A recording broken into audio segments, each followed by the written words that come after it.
Alright, welcome to episode 36 of What is Civilization Started Over. In the last episode, I should have checked that, shouldn't I? I'm kind of stupid sometimes. In the last episode, we had 3 different wars. We had a war happen over here in England, which caused... I do remember it, good job me. Which caused the creation of the Triangle Alliance, which is a secret alliance between the English and the Dutch. We saw a war be created between the Spanish and the Pyrenees country.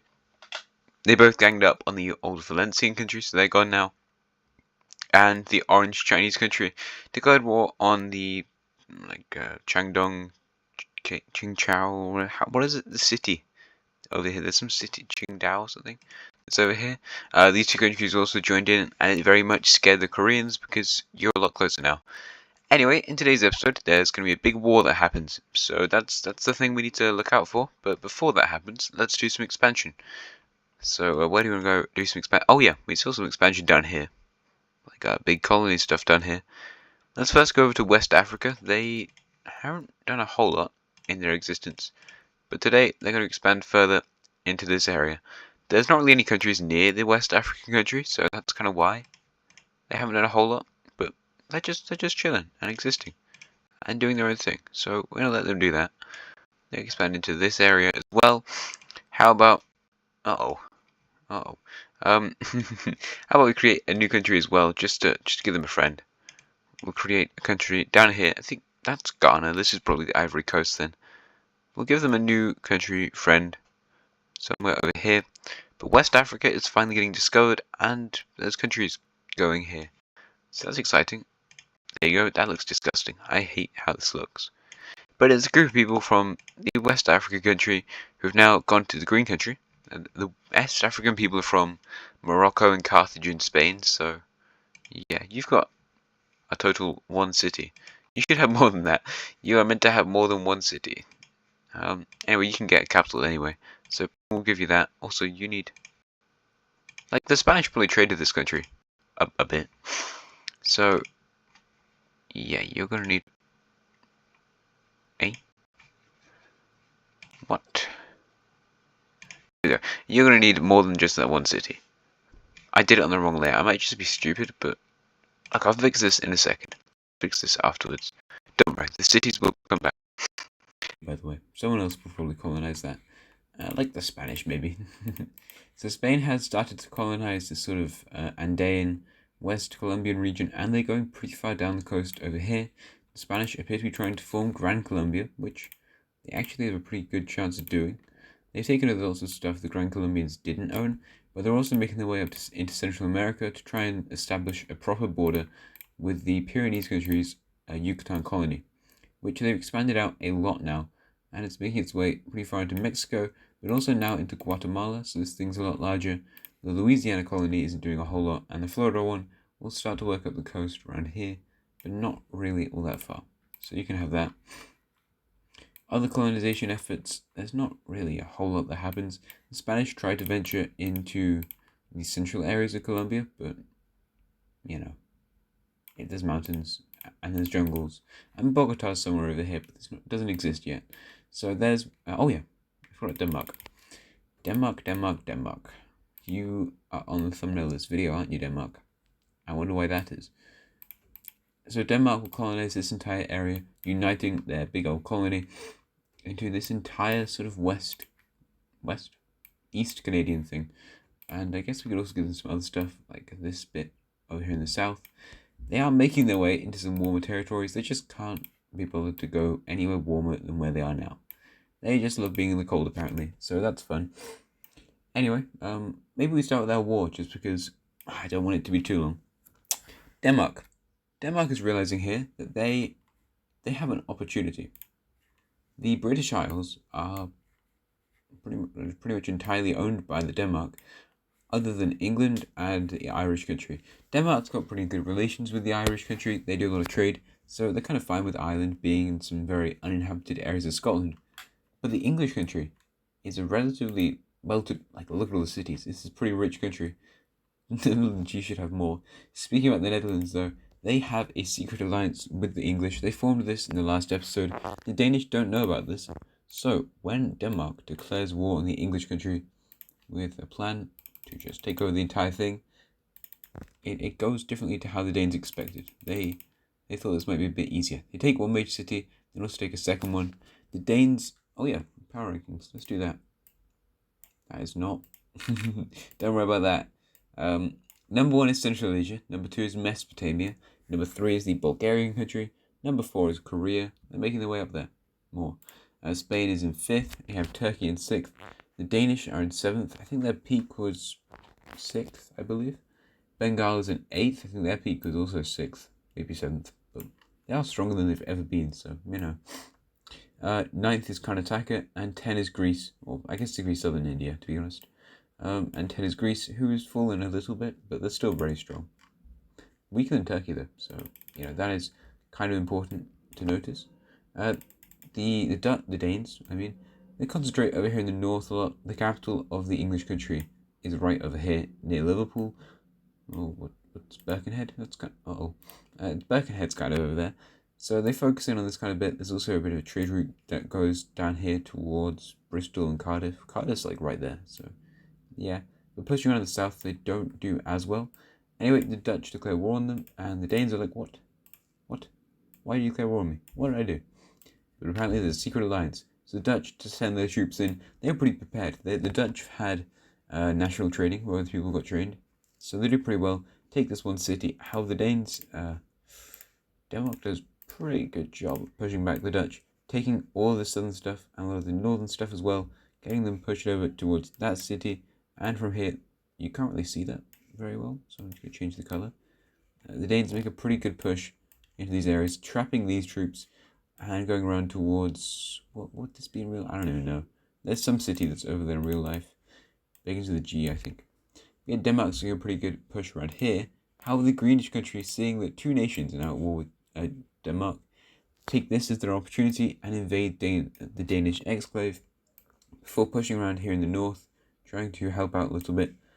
Problem is they're just not all that strong, so they don't do great, but it does alleviate some of the stress on the Dutch country, who manages to hold them, the Danes, back a little bit. Not a whole lot of supplies getting over to England, because the Danes really control the entire North Sea. So England's pretty trapped by itself, and they lose another city before the Danes push down towards this one. They take the one which is kind of like Blackpool or Preston or whatever is up there, and get very close to the Liverpool Peninsula bit. I don't know what it's called. The Danes finally manage to connect in the south. They take the Isle of Wight, and then also Winchester or something like that. Southampton maybe, or Portsmouth. Just give either one. They don't like each other very much. So that's happening in the war. But unfortunately, this Greenish country made a bit of a blunder, because they declared war on the Danish country. Oh no, that doesn't look good. But so Denmark is part of the Holy Polish Empire, and as you can see, the Holy Polish Empire is the square alliance. So all 4 of these countries. The current elector of the Holy Polish Alliance is the Blue German country, and they are left with a bit of time, like a month or maybe 2, to decide whether or not to join the war, because Denmark could very easily deal with this, and they're just risking the lives of their own people. Also, they declared war to defend this country, so should they really join the war? I don't know, debatable. Either way, the Danes, come on man, get it right. The Danes just try their hardest to push back against this country, and they do pretty well. They managed to take this major city quite quickly and push in around here in the, what colour is that? In the east. The capital's in the west. How the Greenish Rhineland country has got a pretty good defence around there. No Danish people rise up in this territory, which is interesting. I guess they're actually pretty Rhineland affiliated, maybe. They managed to hold their ground in this territory, where the Dutch are also holding the territory, but it's not looking good against the Danish country, until finally something bad actually happens to Denmark. In the north around here, we see a couple of rebels pop up in favor of creating or recreating an old country, and this country is Sweden. So we see some Swedish rebels pop up around here near Stockholm. They also just generally around Stockholm, really. And this is kind of a wake-up call to some countries. We see Danish people or Swedish people pop up in this area, around here. More Swedes in this territory, even kind of around the southern area. There's a few Swedes like on these islandy territories, but Denmark is like, what? I don't think they cared that much about self-determination, having their own country and whatever. Denmark thought they were pretty aligned with the Danes and they would just happily be part of the country, but apparently not. So with this, the Holy Polish Empire realizes that Denmark might actually be in danger, so they declare war on all, technically 4 countries who are at war with Denmark, and yeah, they send their troops in very efficiently. So I'm going to show this still as Denmark. The English and Dutch countries had kind of been holding the Danes back because, they've got trading allies, but now it doesn't go too well. The Rhineland country loses its capital city, Denmark just pushes in through there, these 2 areas are separated off before the Danes... Wait a second. The Danes take those. There we go. Yeah, I can't really tell the difference between that colour too well. And I assume you can't either, so that's probably a bit of a problem. The Netherlands is very screwed at this point. The Dutch send a naval group around here and take the capital of the Netherlands, and they also push in across this entire eastern area until finally the Netherlands is basically destroyed. They lose pretty much all of their territory except for this bit down here. The Danes are just surviving down there. Also, apparently, so are the French. The Danes continue to push into this little peninsula right around here. They retake their exclave, and the Rhineland country is just surviving in their own exclave all the way down here. Well, and this territory. Yeah, we can change that by. The Danes, oh, you're not meant to be there, Denmark. Go away. Go away. Be gone with you. England is not having a great time. They've just lost their capital city. Apparently everyone's losing their capital city to Denmark. They lost Cardiff. They lost whatever that city is. Gloucester, I suppose. And the Danes are now pushing into Dorset. They're going around this sort of sea, whatever that territory is. And they're pushing into central Wales. Powys? Is Powys over here? Or is it on the coast? I can't remember, to be honest. Getting close to Exeter. That's near Exeter. I don't know what's over here. Anglesey is over there. And that's Truro. Truro's about here, so near enough. Anyway, the Danes are doing a pretty good job, and the English country is just surviving sort of guerrilla fighting. Speaking of guerrilla warfare, though, a certain Swedish group is an absolute expert at that, and apparently they're getting funding from a certain druidic country who wants to recreate or just create a druidic government over here in Sweden, but they don't seem too successful with that. The Danes are mostly pushing in the south, so they managed to take out a few of these southern areas, which is good, but the Swedish have now formed a pretty consolidated front with their capital re-established around here in Stockholm. That's not the south. Why are they pushing over there? Most of the Holy Polish troops, not that many of them are being sent anyway, because this war isn't too pressing for them, and also it's basically over at this point. It's just clean-up duty. The Danes can't persuade the salmon or the pinkish countries to let them through their territory, which is kind of a problem. So, yeah, that's fun. But the Danes and their Polish allies are slowly working down this area. Eventually, Denmark decides to just take the initiative and invade through one of these countries. And their alliance is like, dude, that was not really necessary. But they do it anyway. They push in through the salmon country. Like, it's alright, we just got to do this to connect up with the Rhineland country. And whilst this is going on, a few other things are being discovered. That don't make their allies all too happy. We'll see what that is in a second. Meanwhile, over here in Wales, the English country is being demolished, but a few countries are getting worried about Denmark's expansion because they can basically rule Northern Europe. And apparently, according to spies within the Danish country that were sent by the Blue Country in Eastern Germany, that is the plan of the Danish Empire. There are documents, well not documents, but like conversations that are overheard. We're not really up to the time of documents. Maybe Denmark is planning to leave the Holy Polish Empire, and in fact the Danes apparently don't even like it that much. They just joined for protection from the old French country back, like episode 20. And actually they want to rule this thing and take over this entire area. Just imagine, though, like if Denmark took over the Holy Polish Empire, they could completely dominate all of Northern and Eastern Europe. There would be no question about it. And that worries these countries, because Denmark has a lot of plans, and they've got people infiltrated inside of these countries, and they realise that if they help Denmark here, Denmark's going to be able to get so much money. They're probably going to go, they'll be closer to these other Western European countries. They can start to attack stronger nations like France, maybe in Spain. They can rival them, probably become stronger than Korea. So, In an incredible turn of events, we see the Holy Polish Empire betray their Danish allies and declare war on Denmark. This flips the entire scenario for the Danes. They weren't expecting this. So what do we see happen in the early stages of this? Well, the Danish troops will withdraw from this territory. They do not care enough about this. The Salmon country will just be allowed to take their land back, which the Danes are grateful for. The Salmon country will, of course, let the Rhineland troops that are stationed inside of here, well, not that many, but like rebels who are still there, hiding out in this tiny exclave, which is like the Saarland, maybe? Or Luxembourg? That actually might be Luxembourg. They let them just go through, and the Salmon country is going to help the Rhineland country to push back into their old territory. Everything is flipped to Denmark, and they really wish these guys hadn't found out about those conversations. The Salmon country helps to push back towards the capital of this area, whilst the Dutch on their islands start to rebel against the Danish Empire. They don't take any cities, but there should be cities over here. There just aren't. Over here in England, we see in their southwestern area, they manage to push back a bit. They recapture 2 cities, and rebellion manages to retake this city. The Danes mostly just want to control this bit and maybe force their allies to go to peace. But the main bit where the Danes are now concentrating is over here against their allies in Poland. There we go. I got it finally. So the problem with these guys is they sent a lot of their troops to fight up in Sweden and in other areas, and they are massacred on those fronts by Danish troops who are now told, go attack those guys. That's what you need to do. So the Blue Country has a very bad defense because they sent the most of their troops, because of course their elected guy decided to do this, and they were the most committed to it. So they lose a lot of their land pretty early on, and that's not good.